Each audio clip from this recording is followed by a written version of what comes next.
देशभरात सर्वत्र नवरात्र उत्सव भक्तिभावाने साजरा होत आहे। बुलढाणा जिल्ह्यातील सौ येथील आई जगदंबेच्या मंदिरात मागील 10 वर्षापासून दीप प्रज्वलनाची परंपरा लाभलेली असून 2014 साली दीपगृहात केवळ 100 नंदादीप भाविकांकडून पेटविण्यात आले होते। आज रोजी 1631 नंदादीपांच्या ज्योती उजळून निघाल्या आहेत। बुलढाणा शहरापासून 8 किलोमीटर अंतरावर असलेल्या सौ येथील आई जगदंबा देवी संस्थानमध्ये नवरात्रीत भाविकांची मोठी रीघ पाहायला मिळते। मंदिराला प्रदीर्घ इतिहास लाभला असून हे मंदिर पैनगंगा नदीच्या तीरावर वसलेले होते, परंतु कालांतराने या मंदिराचा जीर्णोद्धार झाला। सन 1985 साली मंदिर स्थानिक तुकाराम शेळके यांच्या शेतात साकारण्यात आले। नवरात्र उत्सवादरम्यान जिल्हाभरातून नव्हे तर दूरवरून भाविकांची मांदियाळी या ठिकाणी जमते। मंदिर परिसरात 2 नंदादीप गृह आहेत। याची सुरुवात 2014 पासून सुरू करण्यात आली होती। प्रथम वर्षी 100 नंदादीप प्रज्वलित करण्यात आले होते। आज रोजी येथील दोन्ही नंदादीप गृहात भाविकांचे एकूण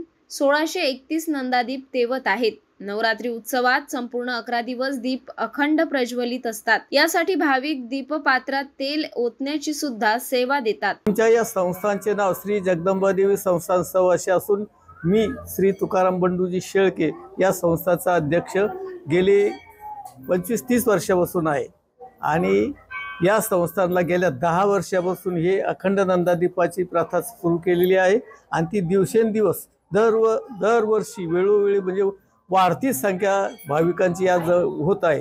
पहिल्याने फक्त 100 दिव्यापासून सुरुवात केली होती, परंतु यावर्षी 1631 दिवे लागले।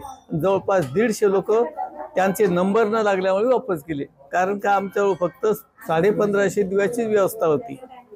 काय भावना दिवे लावण्यामागची काय भावना आहे? या दिवे लावण्याच्या मागे म्हणजे असं आहे की तेल जळे आणि संकट टळे अशी ही भावना भाविकांची असल्यामुळे प्रत्येक भाविकाला वाटते की आपला दिवा हा मंदिरात असावा, कारण घट हा आपल्या घरी जरी आपण लावला तर सतत आपण तो ठेवूच म्हणजे तो विझेल ही भावना असते। आणि इथं कसे असतं की दिवसा 10-20 बाया असतात या दिवे लावायला, रात्री 10-12 माणसं असतात दिवे लावायला, त्यामुळे हा इथला अखंड दिवा असतो आणि घरी हा तो विझू शकतो किंवा बाईला काही अकस्मात काही त्यांचं हे होतं त्यामुळे त्याची पूजा करू शकत नाही।